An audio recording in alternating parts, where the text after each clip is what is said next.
Número de páginas en la revista. 8. Sección. Impunidad cero. Título. ¿Por qué no hay justicia para las mujeres en México? Entrevista a Ana Pekova. Todo acto de violencia es repudiable y merece justicia. Sin embargo, es necesario diferenciar los tipos de violencia que padecen las mujeres y los hombres, pues existen elementos que los hacen distintos.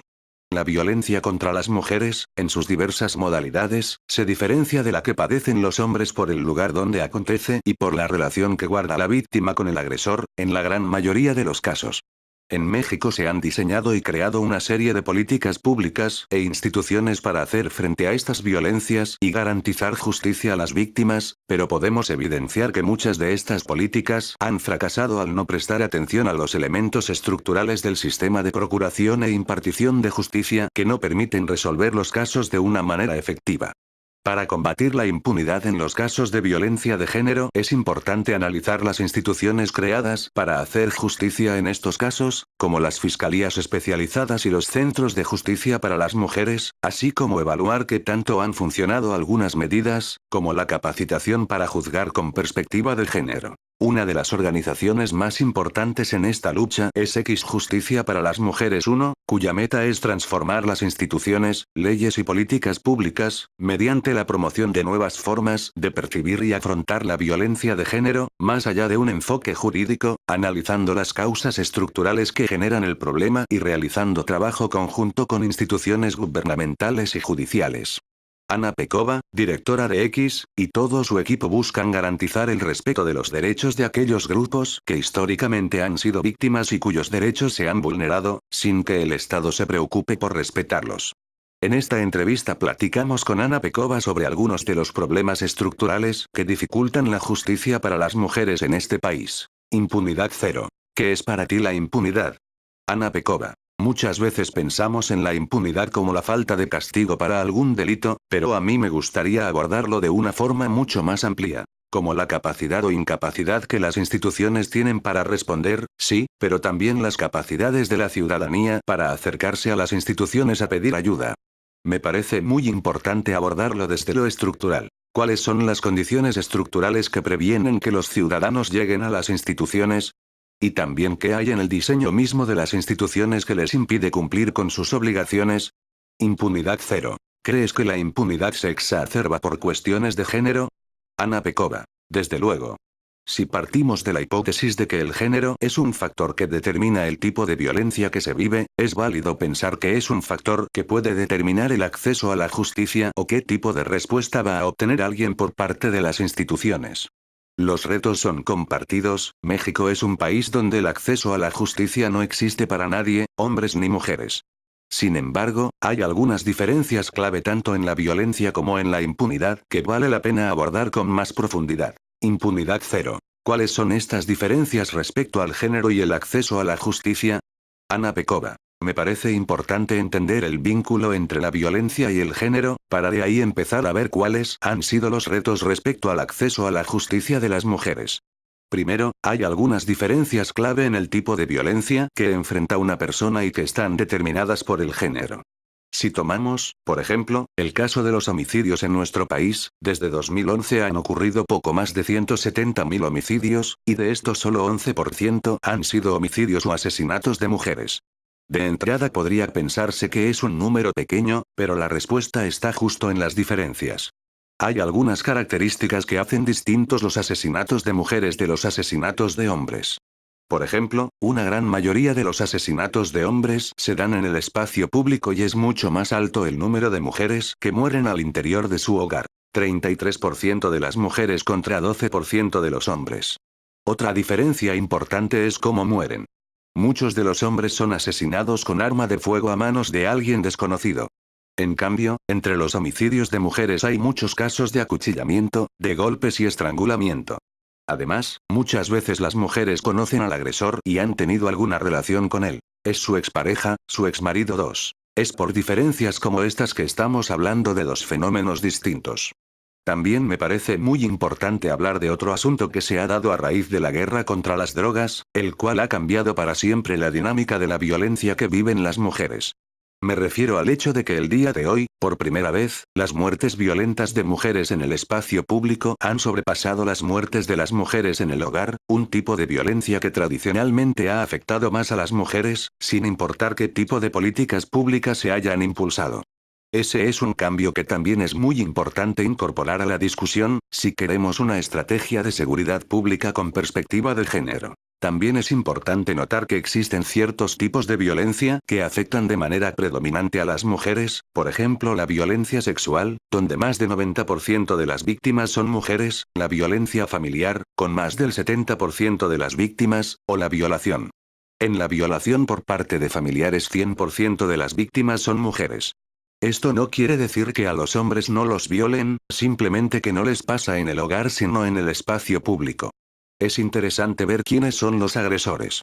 Por ejemplo, en la violencia sexual, tanto en el caso de hombres como en el de mujeres, en más de 90% de los casos los agresores son hombres. Por lo tanto, me parece muy importante incorporar la discusión sobre masculinidades cuando hablamos de este fenómeno de violencia de género. ¿Qué significa hoy ser hombre en México? ¿Cómo ser hombre joven, principalmente entre 18 y 45 años y pobre? En muchos casos aumenta dramáticamente tus posibilidades de sufrir violencia. Y también de cometer un acto violento, porque vemos los mismos números también en cárceles. Con estas diferencias en mente, es lógico pensar que el género también determina el acceso a la justicia. ¿Qué pasa cuando eres víctima de algún delito, si te acercas a las instituciones? También hay algunas diferencias entre hombres y mujeres en ese sentido. 3. Es importante decir que tenemos un sistema débil, instituciones con grandes deficiencias, y esto es algo que no podemos perder de vista. Es un hecho que somos un país con un muy bajo número de policías y jueces, en promedio 4. Si uno mira los números de la Organización para la Cooperación y el Desarrollo Económico, México está por debajo del nivel mínimo. Por otro lado, estas personas operan sin los recursos institucionales necesarios, muchas veces no tienen ni lo más básico.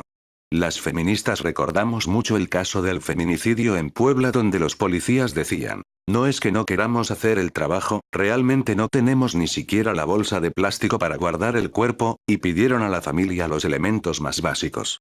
Nosotras exigimos que se registren los feminicidios, pero la realidad es que en el Estado de México tenemos de 15 a 20 policías que trabajan con una sola computadora obsoleta. También pensemos en las condiciones laborales que enfrentan estas personas. ¿Cómo podemos esperar que tengamos jueces, que tengamos policías que van a incorporar la perspectiva de género en su trabajo, que no van a discriminar, si muchos de ellos laboran en ámbitos institucionales y culturas organizacionales donde impera la discriminación, donde hay gran exclusión de mujeres, donde no hay perspectiva de género, donde no se respetan las licencias de maternidad-paternidad, donde las mujeres todavía siguen sin poder llegar a ciertos niveles? ¿Cómo podemos esperar que esas mismas personas, en el trabajo que hacen hacia afuera, vayan a incorporar esa mirada? Hay que hacer todo un trabajo a nivel de las instituciones y una necesidad de recursos en todos los sentidos, materiales, económicos, humanos. También desde el movimiento por los derechos de las mujeres miramos otro fenómeno y tiene que ver con la persistencia de estereotipos de género, que son muy reales.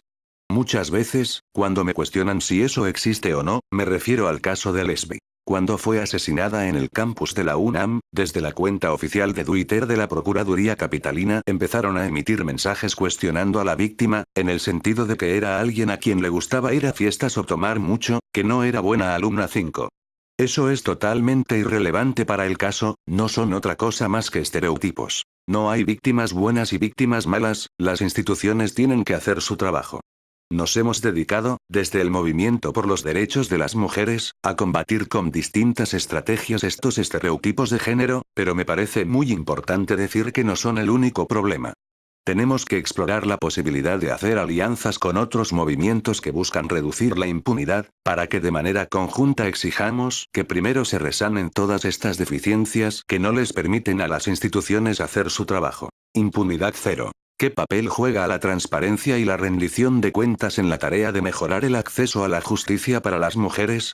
Ana Pekova. La rendición de cuentas es esencial para avanzar en la solución de este problema. Muchas veces, cuando la ley no se cumple, pareciera como si los policías y los jueces odiaran a las mujeres. Pero para mí es clave reiterar que la impunidad no es individual ni es intencional sino sistémica. Se da en sistemas que lo permiten y en los que no contamos con herramientas para monitorear el trabajo de los funcionarios.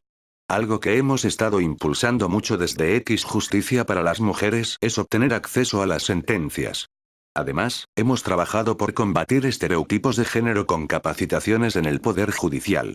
En los últimos 10 años, según hemos documentado, se han gastado más de 600 millones de pesos en capacitaciones sobre derechos humanos y género. Incluso hemos detectado casos de corrupción, porque estos esfuerzos no son inmunes a la corrupción. Solo en el estado de Veracruz, en 2009, en tiempos de Duarte, se utilizaron 34 millones de pesos para capacitar a un poco más de 100 jueces en estos temas. Aunque los hayan mandado a Harvard, no hay forma de que este dinero se haya utilizado para capacitaciones y eso me parece muy importante. Exigir, saber cómo se utiliza el dinero que supuestamente está dirigido para reducir la impunidad y para mejorar el acceso a la justicia para las mujeres. Sin embargo, es imposible dar seguimiento a los efectos de las capacitaciones como principal estrategia para mejorar el acceso a la justicia de las mujeres sin tener acceso a las sentencias 6. Es por eso que iniciamos una campaña de manera colectiva, #lo justo es que sepas, con la colaboración de muchas organizaciones y de distintos movimientos, para exigir que se garantice el acceso a esta información 7. No solamente a las sentencias que emite la Suprema Corte de Justicia, sino también las de todos los tribunales, que es donde caen la mayoría de los casos. La idea es que todo el mundo sepa cómo se imparte la justicia, qué tipo de justicia se obtiene en este país, si trabajan o no trabajan nuestros jueces, si se garantizan o no los derechos de las mujeres y de todos los ciudadanos y si están dando o no resultados todos estos esfuerzos de capacitación. Impunidad cero. ¿Hasta qué punto han funcionado las instituciones especializadas en cuestiones de género para mejorar la impartición de justicia? Ana Pekova. Este es un punto importante para el movimiento feminista. Como la violencia de género se ha manejado como algo que afecta de una manera predominante a las mujeres, hemos exigido que se trate como un fenómeno distinto, a través de instituciones separadas. Sin embargo, el impacto ha sido muy limitado. Se ha hecho la crítica de que esto ha complicado el acceso a la justicia para las víctimas, porque si has sido víctima de violencia sexual ya no vas a la fiscalía o a cualquier ministerio público, sino que tienes que ir a la fiscalía especializada. Esta fiscalía no siempre está cerca, puede estar del otro lado de la ciudad o a veces no la hay. Y el problema es peor cuando uno empieza a mirar el diseño institucional, muchas veces no son más que castillos de arena, instituciones que operan sin personal, sin recursos, fuera de la ley. Un ejemplo son los centros de justicia para las mujeres 8, diseñados para mejorar el acceso a la justicia, principalmente para víctimas de violencia familiar. Lo que vemos es que no existen en la práctica, no están en la ley en ningún lado, simplemente se crean por decreto o acuerdo por parte del gobernador. Si a un gobernador le interesa el tema y le quiere dar prioridad, perfecto. Se abre un centro de justicia, pero sin sustento real. Si mañana llega otro gobernador que no considera prioritario este problema, así de fácil puede desaparecer el centro. No tenemos una estabilidad a largo plazo. También pensemos en los presupuestos. Los centros tienen acceso a ciertos presupuestos federales, pero estos fondos únicamente sirven para la infraestructura, para levantar el edificio. Luego, la operación recae sobre los fondos estatales. Hemos documentado que estas obras majestuosas a las que simplemente no llegan las personas, no dan atención porque al gobierno local no le parecen una prioridad. Vemos que dependen de las procuradurías, fiscalías, muchas veces subprocuradurías o subfiscalías, lo cual dificulta la autonomía, el acceso a recursos y su posicionamiento en el Estado. No parten de un diagnóstico y la operación es imposible porque no puedes saber cuánto personal necesitas o cuántos recursos, si no sabes cuántas mujeres vas a atender. Nosotras incluso empezamos a investigar si existen criterios sobre quién va a liderar esas instituciones. No los hay. Se nombran personas de confianza sin experiencia o conocimiento de qué significa la violencia familiar y la violencia de género. Todo esto dificulta su operación y limita su impacto, lo cual es grave porque muchas de las mujeres que acuden a ellos por haber sufrido violencia familiar son casos potenciales de feminicidio. Si hicieran bien el trabajo, eventualmente podrían incluso prevenir este tipo de crímenes, pero simplemente no tenemos las condiciones institucionales ni normativas. Esto es algo que vemos en todas las instituciones especializadas que han sido creadas para las mujeres. Las unidades de género 9 son otro ejemplo, ya que han sido creadas para garantizar que la perspectiva de género permee en la cultura organizacional. Pero ocurre lo mismo. No tienen autonomía ni cuentan con el presupuesto necesario. Ni siquiera hay claridad de qué deberían hacer y en algunos casos se duplican sus funciones. Hay solo una o dos personas en las unidades. Nosotras vimos que incluso en el Estado de México, en donde los niveles de feminicidio son tan elevados, existen unidades de género con una sola persona. Las personas que trabajan ahí hacen chistes. Soy una unidad de una persona, porque no tengo más personal. Muchas veces detectamos que dichas unidades, lejos de combatir estereotipos de género, los fomentan. Hicimos un estudio de seguimiento de cómo han operado estas unidades de género en el Poder Judicial y lo que encontramos es que entre las actividades que han financiado hay cursos sobre cómo hacer el tamal más nutritivo. Se vuelven responsables del comedor del Poder Judicial, de la compra de uniformes, regalan estuches de maquillaje para las juezas y organizan concursos de pintura para niños. No es para eso que fueron creadas estas unidades, por eso me parece sumamente importante desarrollar, desde la ciudadanía, mecanismos para exigir la rendición de cuentas y dar seguimiento a estos fondos. No es que haya faltado voluntad en la última década, por lo menos en papel ni en recursos, simplemente no se han utilizado para construir algo eficiente, transparente y que a largo plazo nos lleve a donde queremos llegar. Impunidad cero. ¿Cómo influyen otros factores como la clase social, la etnia o el origen de las personas en combinación con el género, a que las mujeres tengan acceso a la justicia? Ana Pekova. Hemos estado trabajando en documentar los distintos obstáculos que las mujeres enfrentan en el acceso a la justicia, porque no todas enfrentamos los mismos 10. Hay que reconocer que el género no es el único punto de discriminación. Vivimos en una sociedad muy compleja y todos estamos compuestos de múltiples identidades. En la práctica, los retos que vive una indígena son distintos a los que enfrenta una mujer con discapacidad, una trans o una migrante. Todas estas características nos hacen vulnerables de distinta manera y complican el acceso a la justicia. Lamentablemente, a veces estos factores no se toman en cuenta en el diseño de políticas públicas, muchas de ellas basadas en un tipo de mujer que vive un tipo de violencia. Esa es una de las principales críticas a los centros de justicia. Casi todos están en áreas urbanas y están pensados para la heterosexual, urbana y que vive violencia a manos de su pareja masculina. Esto deja afuera a un gran número de mujeres.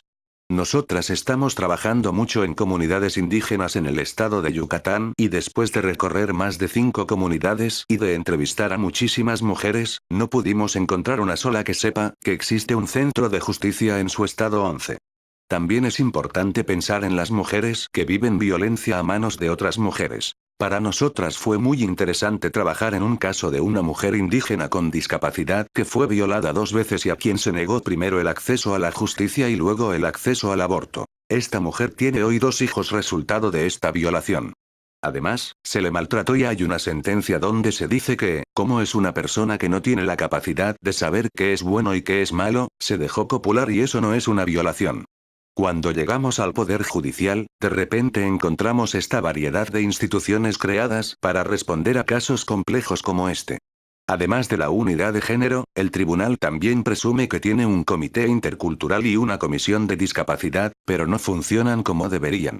Las diferencias son importantes para entender los fenómenos detrás de estos casos y poder responder mejor, pero también hay que tener en mente que todos estamos compuestos de múltiples identidades y que es esencial hablar del concepto de no discriminación, que abarca todas estas distintas identidades y vulnerabilidades. Impunidad cero. La política de drogas ha cambiado el tipo de violencia que viven las mujeres y también algunas políticas creadas para combatir estos crímenes refuerzan las violencias que vivimos. ¿Puedes explicarnos qué son las cortes de drogas y por qué acaban revictimizando e incluso promoviendo la impunidad en la violencia de género? Ana Pekova. La guerra contra las drogas es un fenómeno que nos ha afectado de muchas maneras. Ha aumentado muchísimo la violencia que vivimos y el número de personas desaparecidas y ha tenido impactos muy importantes también sobre las mujeres. 12. Primero, tiene que ver con lo que decía sobre la dinámica y el tipo de violencia que viven las mujeres. La otra es que ha provocado la creación de un ejército de mujeres que están buscando justicia por sus seres queridos desaparecidos o asesinados. Y el tercer fenómeno al que hemos estado dando seguimiento son las mujeres encarceladas. Las mujeres, hoy en día, son el grupo penitenciario con más alta tasa de crecimiento en México. 13. Los delitos por los que más se les encarcela son precisamente los relacionados con las drogas. Son tres fenómenos distintos en los que vale la pena detenerse a revisar cómo se involucra el género y cómo a muchas mujeres se les victimiza justo por los roles de género actualmente válidos en nuestra sociedad. De repente, en lugar de pensar en soluciones de fondo, el Estado mexicano se ha inclinado por el diseño de políticas importadas de otros países, principalmente de Estados Unidos, como las cortes de drogas 14. Solo para dejarlo claro, porque relativamente es una novedad en México y actualmente operan en 6 estados 15, las cortes de drogas existen para personas que han cometido delitos pequeños relacionados con su adicción. Para entrar, te tiene que recomendar el Ministerio Público y un juez decide si calificas o no. En caso afirmativo, se diseña un programa para ti de 1 año o más, donde accedes a toda una serie de programas y terapias, con muchas condiciones. Si lo logras cumplir con éxito, evitas entrar a prisión. Se les ha impulsado como una medida alternativa al encarcelamiento, pero en la realidad no lo son, porque en ningún momento la persona pierde contacto con el sistema penal. Un pequeño error te lleva a la cárcel. Hemos visto cómo los jueces actúan como médicos. Estamos hablando de un problema de salud, pero en manos de un juez. Documentamos un caso, por ejemplo, en el que una persona participante del programa consumió un jarabe para la diarrea. El juez consideró que era una droga y merecía prisión. Por ello, no es realmente una alternativa al encarcelamiento. Lo que nos interesa más desde X es cómo este programa afecta a las mujeres. Lo primero que vimos es que ellas representan solo 3% de los participantes. Esto indica que, si bien las mujeres son menos usuarias de sustancias, enfrentan más estigma y más discriminación y tienen menos acceso a servicios. Donde sí hay una gran mayoría de mujeres es en las redes de apoyo. Para entrar al programa necesitas comprobar que tienes toda una red de apoyo alrededor de ti. Eso quiere decir que los hombres cuentan con una mujer, mamá, esposa o hermana que diario puede ser su chofer, llevarlos a firmar, a la terapia y luego ante el juez, porque está prohibido que manejen. En cambio, hemos visto mujeres trans o mujeres que se dedican al trabajo sexual que quizá podrían beneficiarse de este programa, pero que no pueden comprobar que tienen una red de apoyo. Quizá lo más interesante, en términos de impunidad, es la tercera afectación que documentamos. Cuando las mujeres aparecen como víctimas de un delito por el cual una persona entra en estas cortes de drogas. Hay estados como Nuevo León, donde 68% de los casos son de violencia doméstica, donde tenemos a un hombre con problemas de alcoholismo que le pega a la mujer en la casa y llega a las cortes de drogas. Ahí hay una realidad muy perversa, donde no solamente se ignora y se fomenta la impunidad en casos de violencia doméstica, sino que la mujer que ha sido víctima ahora es la misma que provee apoyo a su agresor. Tú eres la que de repente eres responsable del éxito y de la mejoría de tu agresor. Creamos políticas que no se hablan entre sí, lo cual me parece muy preocupante. En Morelos documentamos un caso de acoso sexual donde el acosador dijo que estaba drogado o tomado, entonces lo pasaron a la corte de drogas. Se están creando salidas perversas. Por eso nuestra postura es que esta política no tiene sentido, no está bien basada, viola derechos humanos, debería suspenderse, no deberíamos seguir con su ampliación. En ese sentido va el informe que recién publicamos sobre el tema 16. Impunidad cero. Hemos visto que el Estado mexicano ha invertido una gran cantidad de recursos en crear programas y políticas para reducir la brecha de género y aumentar el acceso de las mujeres a la justicia. Sin embargo, dichos programas todavía no logran consolidarse ni dar resultados. ¿Qué recomendaciones tienes para que estos esfuerzos den frutos en el próximo gobierno? Ana Pekova. Coincido en que en estos últimos 10 años se han dedicado importantes recursos a desarrollar instituciones y mejorar el acceso a la justicia. Sin embargo, no hemos logrado construir instituciones sanas, sostenibles, duraderas y transparentes. Para empezar, se necesita reconocer que tenemos deficiencias institucionales, pero también tenemos personal que labora dentro de las instituciones que no tiene necesariamente la capacidad para diseñar políticas públicas basadas en un diagnóstico, que sean transparentes y que se puedan evaluar. Una política pública que no se puede evaluar no sirve de nada, por más buena que sea y por más que venga de un buen lugar. Muchas veces pensamos que solo porque una persona está sentada en una institución pública sabe construir políticas públicas, pero todo lo que hemos documentado a través de muchas solicitudes de acceso a la información es que en nuestra administración pública no sabemos qué es un objetivo, qué es un diagnóstico, qué son los indicadores, cómo puedes dar seguimiento para mejorar. Ahora que estamos en un momento de transición, se reconoce que no se han logrado resultados. Se necesita priorizar, se necesitan ciertos ahorros, reducir los gastos, y ya se están empezando a hacer recortes justo por esas políticas. La última propuesta para reformar la administración pública es eliminar estas unidades de género, así como las unidades de transparencia y otras. Eso está bien, pero también debe reconocerse que la igualdad de género aún está lejos de lograrse. No estamos viendo estrategias alternativas, ni cómo esas unidades de género que no nos han funcionado se van a traducir en otra política, cómo vamos a ser más eficientes al transversalizar la perspectiva de género. Estamos ante una gran oportunidad de aumentar nuestras demandas, aumentar el escrutinio sobre el trabajo que hacen las instituciones públicas para poder exigir más y asegurarnos de que el nuevo gobierno entienda que el ejercicio de derechos cuesta dinero. Me parece muy problemático recortar justo por el lado de transparencia. Los ciudadanos necesitamos poder opinar, poder participar más porque es a nosotros a quienes están dirigidos los servicios de las instituciones públicas. Es crucial que se oiga nuestra voz sobre cuáles son los retos, cuáles son los obstáculos. Todos están hablando de que no habrá un aumento, sino más austeridad, menos recursos. Ahí vamos a tener que estar al pendiente, inspeccionar y mirar de una forma mucho más crítica. Bibliografía. Informes.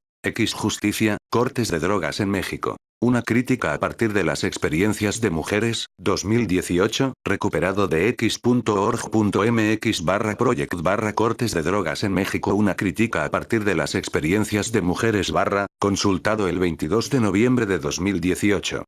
Justicia, informe sobre los centros de justicia para las mujeres, 2017, recuperado de x.org.mx/project/informe sobre los centros de justicia para las mujeres consultado el 23 de noviembre de 2018.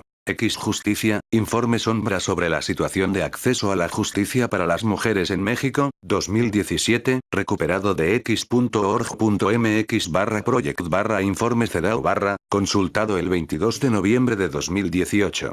Justicia, promotoras Maya de Justicia. Resultados y aprendizajes, 2018, recuperado de x.org.mx/project/promotoras mayas de justicia. Resultados y aprendizajes consultado el 22 de noviembre de 2018. Justicia, transparencia en la publicación de sentencias. Retrocesos a partir de la Ley General de Transparencia y Acceso a la Información Pública, 2017, recuperado de x.org.mx/project/transparencia en la publicación de sentencias consultado el 22 de noviembre de 2018.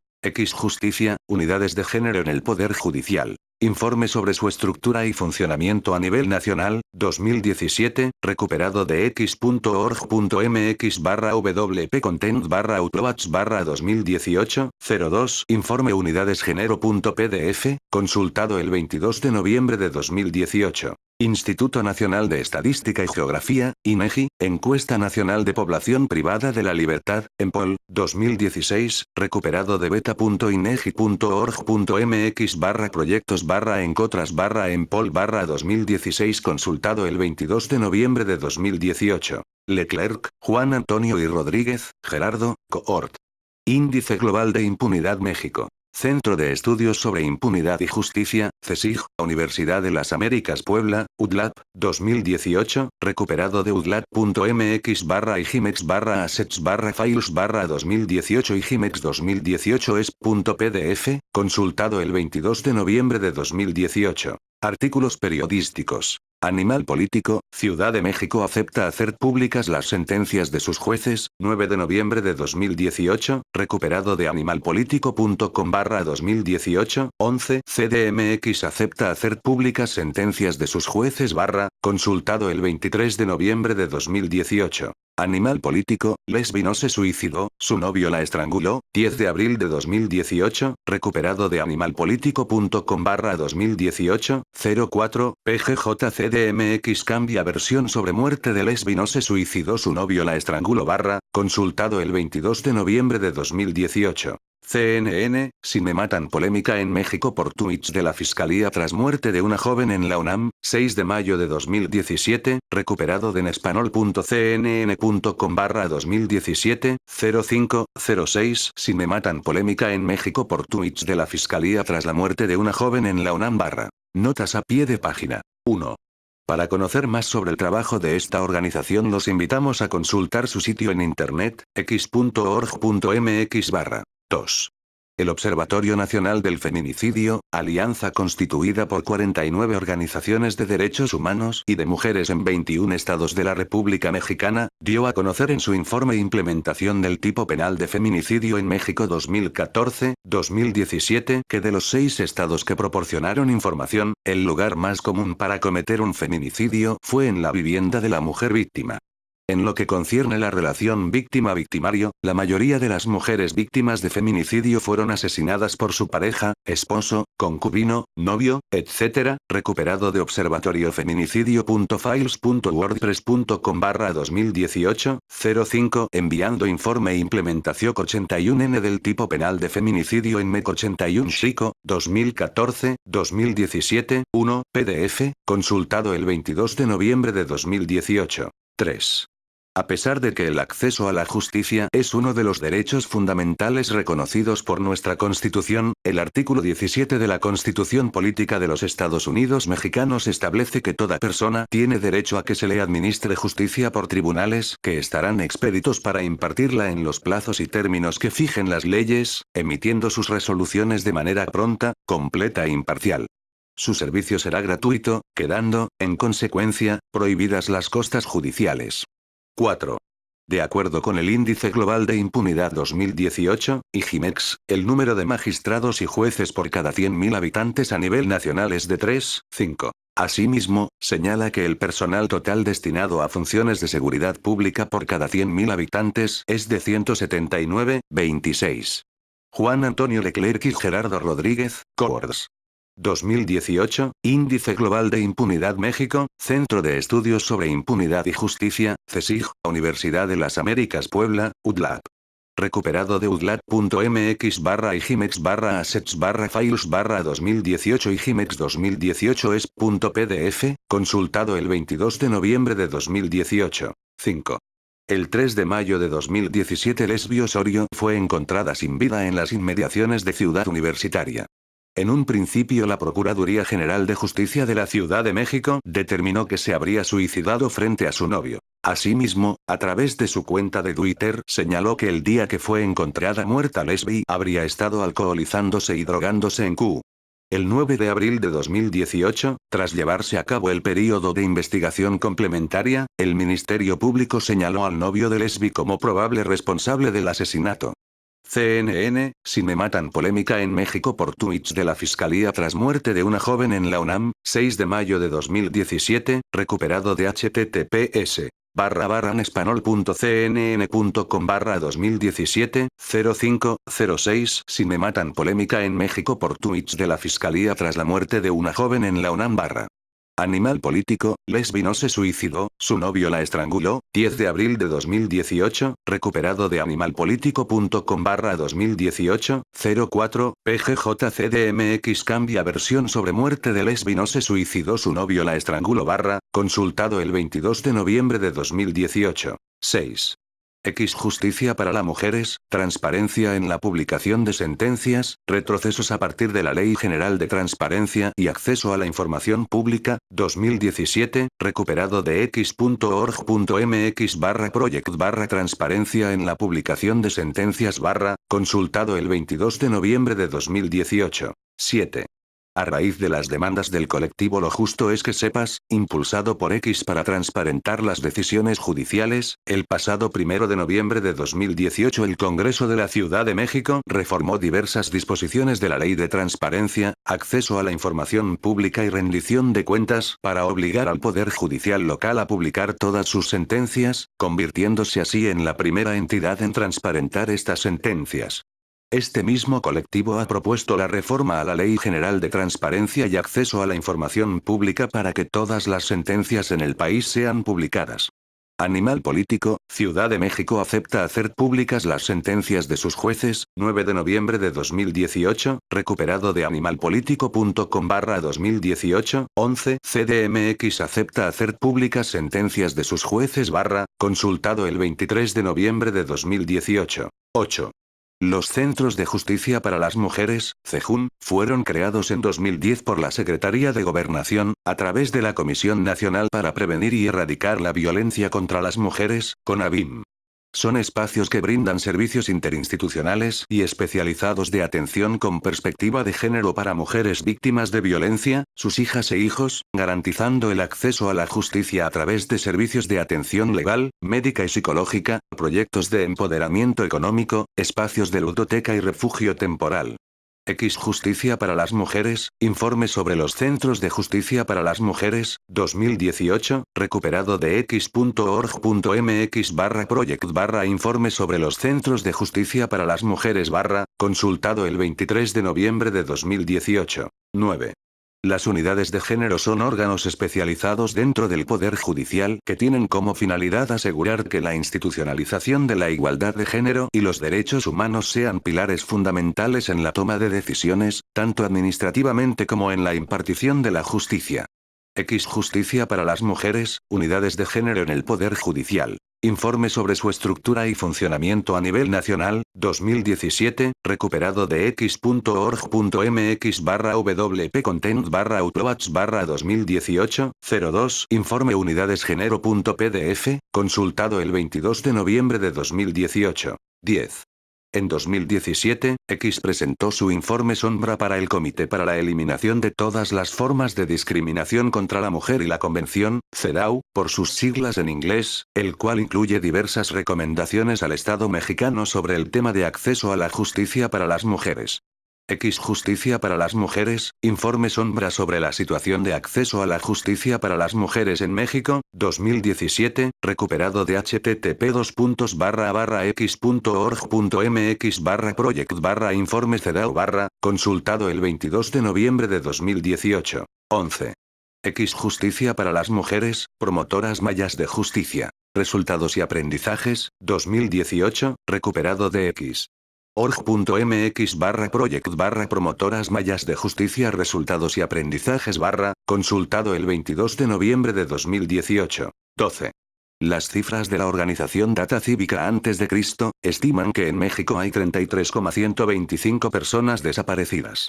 La misma organización ha elaborado una base de datos de personas desaparecidas con base en el Registro Nacional de Datos de Personas Extraviadas y Desaparecidas, RNPE, de la Secretaría de Gobernación. La plataforma se puede consultar en personasdesaparecidas.org.mx/db/db. 13. De acuerdo con datos del Cuaderno Mensual de Información Estadística Penitenciaria Nacional, correspondiente a octubre 2018, la población penitenciaria de mujeres representa el 5% de la población penitenciaria total, tanto del fuero federal como del común, es decir, 10,473 de 201,538 personas privadas de la libertad son mujeres. Comisión Nacional de Seguridad, Transparencia Focalizada, 2018, recuperado de cns.gov.mx/portalweb/wlp.c. C=247C41, consultado el 30 de noviembre de 2018. 14.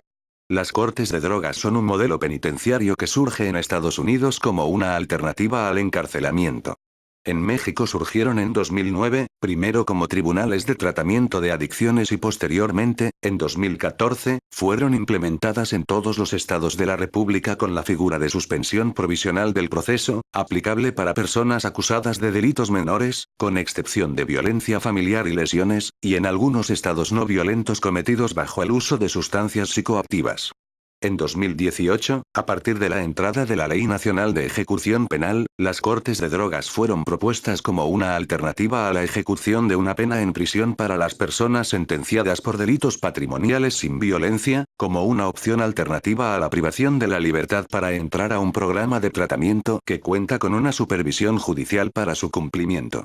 X Justicia para las Mujeres, cortes de drogas en México. Una crítica a partir de las experiencias de mujeres, 2018, recuperado de x.org.mx/project/cortes de drogas en México. Una crítica a partir de las experiencias de mujeres consultado el 22 de noviembre de 2018. 15. Las cortes de drogas operan actualmente con el nombre de Tribunales de Tratamiento de Adicciones o Programas de Justicia Terapéutica en los estados de Nuevo León, Durango, Chiapas, Morelos, Chihuahua y Estado de México, y Biden, P7. 16.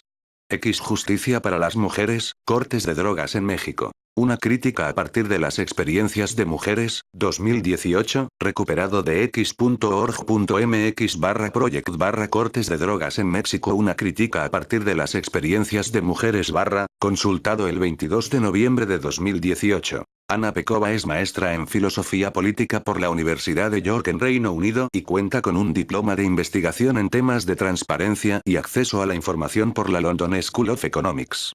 Tiene más de 15 años de experiencia en el campo de los derechos humanos de las mujeres y en 2016 recibió el Premio Nacional de Periodismo.